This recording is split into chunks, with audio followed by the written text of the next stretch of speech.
Hi everybody, it's Tanya and welcome to today's video. I have finally finished the Count of Monte Cristo. You might already know it from my previous vlog, which was reading the Count of Monte Cristo reading vlog. If you haven't seen it and if you want to watch it, I will link it up here. But yeah, I finished this beast of a book. Finally, this has been a journey. I am glad that I made it. So this video is going to be a review of this book. Took me around a month and a half. Well, technically a little bit more than 2 months. I started reading it in March, but in March I didn't practically read it. I just read like 100 pages and that's it in March, because I was finishing some other book for the BB book club. I seriously picked this book up and seriously started reading it in April, and today is the 9th of May, so you can say like, okay, 2 months, something like that. I am so happy that I read everything you've heard about this book. Everything is true. Have you heard that it's very gripping? It is. It is really gripping, especially after, like, in my case, for me it was like approximately after page 700. After page 700 it became really gripping. Before that it was really entertaining, also interesting, quite gripping, but like after page 700 I was just like, oh my god, what is happening? Also, have you heard that people have a hell of a good time with this book? It is also true. You will have a hell of a good time with it if you decide to pick it up.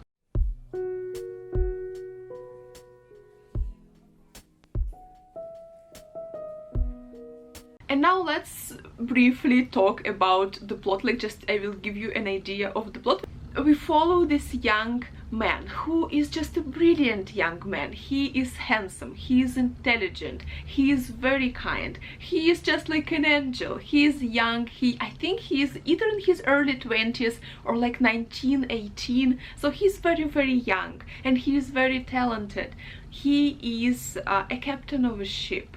Well, he accidentally became a captain of a ship after the previous captain passed.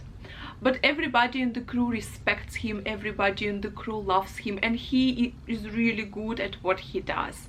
He arrives home from a long travel and he is super excited to finally be home after 3 months. He rushes to meet his father first, and then after his father he rushes to meet his love, a girl, Mercedes, who was waiting for him for all of these 3 months. They are crazy in love, they love each other tenderly and dearly. And after he comes back, he wants to marry her, and like his whole life is in front of him. He is talented, he is smart, he is kind, people love him. His life is meant to be perfect and pure and just beautiful. However, 3 people envy him. One of them envies his popularity with the crew and envies his position as a captain of a ship, which the person wants for himself. The other person is in love with his fiancée and he wants to marry his fiancée, and he would not take no for an answer from the girl because she has multiple times refused him. He is actually her cousin, and she just loves him as her cousin, as her friend. She has no feelings for him, like romantic feelings. He already proposed to her, she refused multiple times. He still doesn't want to let it go, and he envies Edmund, the person who wants to be the captain of a ship. He writes a letter to the crown prosecutor, and he denounces Edmund and he says that he's a traitor. It's the time when Napoleon is exiled to Elba, to the island of Elba. Everybody on the lookout for traitors and supporters of the Napoleon. And so it was that time when you can just say something and the person would be practically taken to prison with no particular investigation. So that's what happens to Edmund. They denounce him with a letter and he is taken to prison, and he spends 14 years in that prison, which at first, of course, he is despaired. He even wants to lose his life, but then he meets this wonderful, just wonderful Abby Faria. Or I don't know, I might mispronounce his name. I'm pronouncing it the way I pronounced it for myself when I was reading the book. So Faria. And that man is, I think he was the favorite character of everybody in the book club. I feel like everybody was just like, yes, Faria, he is the hero of this book, and then there will be another person who is also the hero of the book. But basically, yeah, everybody adores that old Abby. And after he meets the Abby, they become close friends, they support each other, and they also make this escape plan. They want to escape together. This Abby is believed to be insane by everybody in the prison because he always talks about a big pile of treasure hidden somewhere, and always somebody comes into his room, he says that let me free and I will give you like a lot of money. Of course nobody believes him, even Edmund doesn't believe him. And then I will not tell like everything what happens, because his time in prison is also a very, I think it's in the beginning of the book, like in the first part of the book, his time in prison is the best part of the first part of the book. So I don't want to spoil it to you. I will just tell you that his escape, the way Edmund escaped, I was like, Edmund, you're a freaking genius. You're a freaking genius, Edmund. It was wonderful, like how he escaped. I was on the edge of my seat. It felt like I was there escaping with him, and I was just terrified. I'm like, Edmund, are we doing this? And Edmund is like, yes, we are doing this. Look, Edmund, I believe in you. So it felt like I was there with him, and it was wow, like his escape, insane.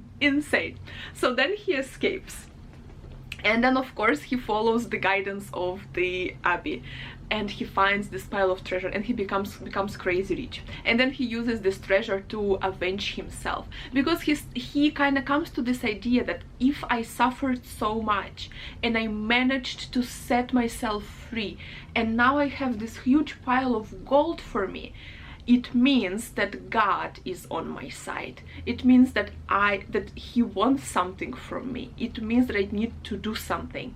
The something that he believes he needs to do is to avenge the evil that has been done to him. So his quest for revenge is the main topic of the book, and one of the themes of the book is if a revenge can be justifiable, if revenge is something that people should do. For a long part of this book, I personally really sympathized with kind of this revenge quest, because I really thought that like these people who did this to him, they really do deserve this. They really do deserve this revenge.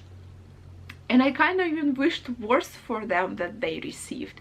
But then like the end of the book, the very few like last pages, where Edmund understands that he is just a human. He is not God. He is not a hand of God. He is just a human. This last part of the book was so well done, and I was like, Alexander, you convinced me. You convinced me, Alexander. I love the message of the book. I love how Edmund was denied his pride, how he was brought back to earth from these crazy heights of his pride that he was on. I loved the ending of the book. I thought it was so well done, and it gave this book like it made this book for me a little bit more than just an adventure story. Like, it is an adventure story. It's quite simple. There is no like super deep, I don't know, observations of human nature. There are no like super deep studies of human character. There is nothing like super complicating about this book. It is an adventure story. It is a revenge story. It is really gripping. But this last part, this very last few like chapters, they really they made this book a little bit more than it was for me in the beginning. That is great. I think that is great. But yeah, don't expect it to be something super complicated, something super deep. It is an adventure story to entertain the public with a little bit of moral lesson, I guess, in the end, which I enjoyed and I really loved. Something else I loved about this book is how emotional it made me feel.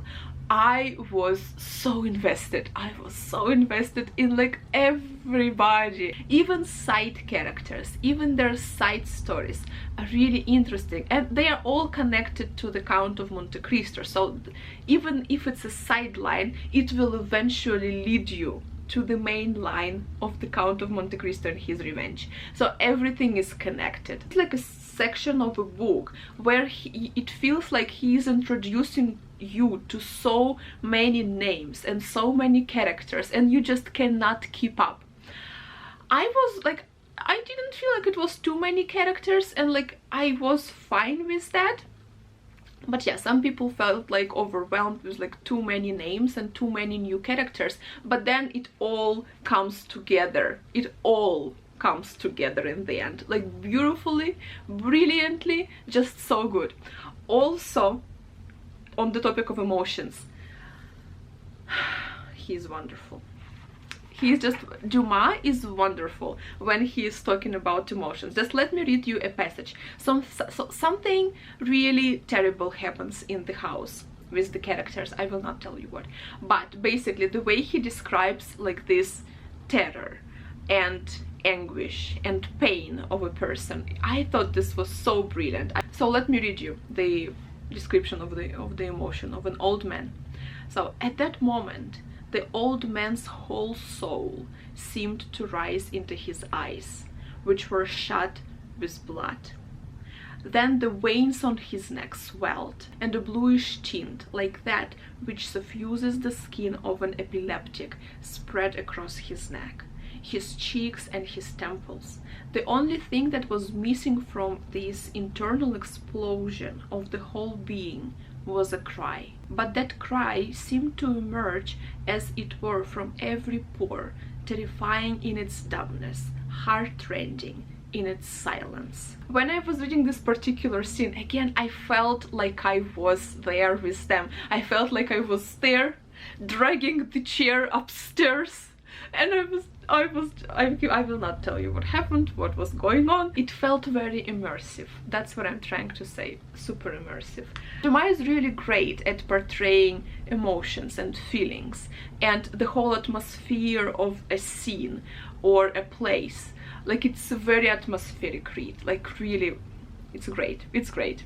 We'll talk more about this book in my future videos, because I'm making a series, like I said in my previous vlog, that I'm making a series dedicated to the Count of Monte Cristo. So the first video was my reading vlog, this is the second video, the review, and then next video will be 10 reasons for you to read the Count of Monte Cristo, and then there will be 10 fun facts about the Count of Monte Cristo, where I will give you some more insight into the book, how it was created, what was the inspiration, because there was an inspiration, like a few actually inspirations for this book, how he was writing it. So we will talk more about this book because I loved it so much and I really want you to read it.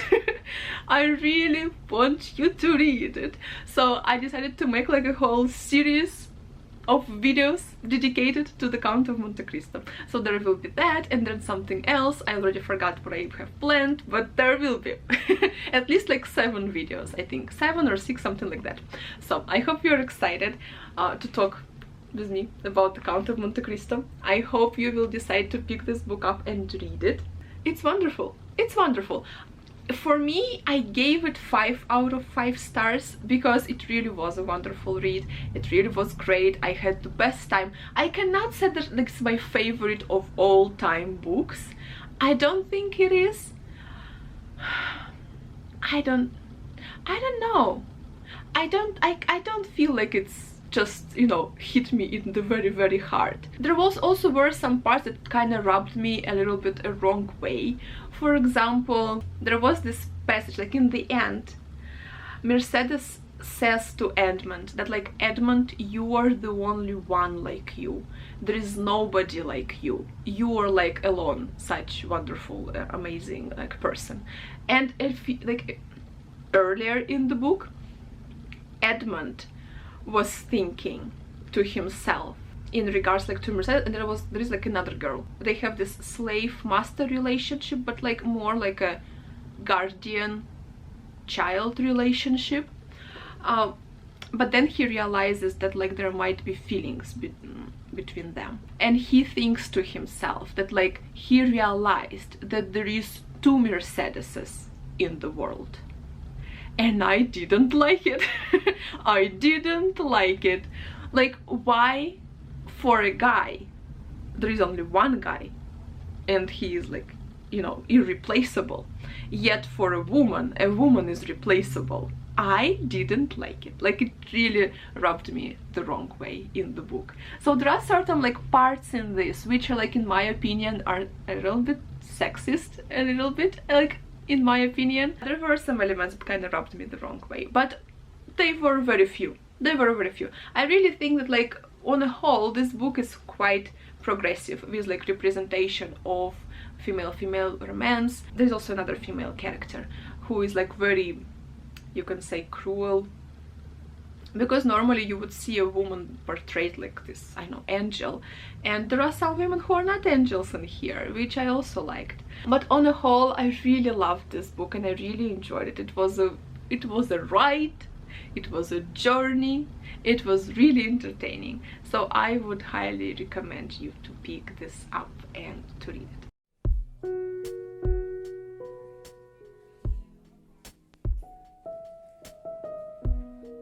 If you decide to pick this book up, first of all, pick up Robin Buss translation. So this is like Penguin editions, close-bound edition, and this edition, they are Robin Buss's translations. And this is the one that I recommend. First of all, it's the only unabridged and uncensored translation, because in this book there are parts which are sometimes gruesome, and there are certain scenes of assassination, and there are also, basically there is female relationship in this book. It's not like super present. I personally would love to see more of that, because like, Eugenie, I want more of Eugenie, because like in the beginning I didn't think much of her. I knew in advance that like there would be a lesbian character, and I guessed from the first part I met her that it would be her, just from the way she was described. She was described that she was supposed to marry one young man, and it was told that this young man, he really couldn't bring himself to see a woman in her. She was very beautiful, but she was also, she had something like masculine about her. She is very intelligent, she is very also proud, and she's not afraid to speak her mind. So he really couldn't imagine like thinking of her as of a woman. So I guess like, okay, probably she is going to be this lesbian character, and she was, and she is wonderful. She is wonderful. In the beginning there isn't much of her, so that's why I didn't think much of her, because like there's nothing like practically except like her playing piano with her teacher, that's it. But then in the end something happens and Eugenie blossoms, and I was there for it. Unfortunately there was too little of her, and I would love to see more, just because I liked her so much, just because I liked her as a character so much. I would love to see more of her and like what became of her. So with the translations that is not Robin Buss translation, if you see anonymous, if you see an anonymous translation, it means that it's a translation from the 19th century England. 19th century England were doing their best to preserve the morals of their society, to preserve the minds of their ladies and gents. And so that's why it changed wordings, where the Dumas was practically telling you that yes, she is a lesbian. Yes, she likes women. They change it and they make it less scandalous. Also, certain parts where there is like torture or too much suffering, they also sometimes erased it, or they also changed the wording. We are living in the 21st century. Nothing is scandalous anymore. I feel like nothing is scandalous anymore. We should read books with LGBTQ plus representatives, so make yourself a favor and pick up Robin Buss' translation, because this is unabridged and he doesn't change any wordings. So you will perfectly clearly see who is Eugenie, and yeah, you will love her. Also, the translator, he tried to make the language more accessible for the modern reader. So it was really easy to read. Like English, as you know, as you can clearly tell, is not my first language.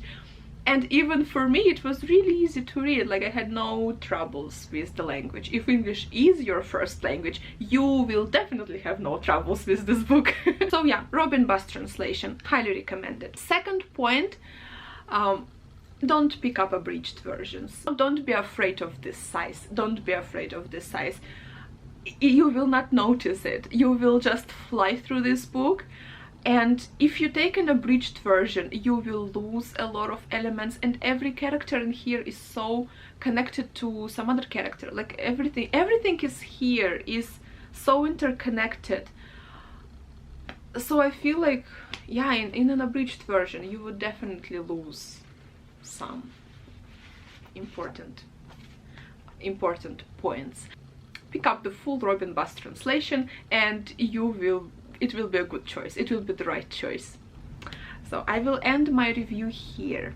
I will see you in my next video, which probably will be 10 fun facts about the Count of Monte Cristo. And that is interesting because, like I said, I will talk a lot about inspirations for the novel and where he took the inspirations.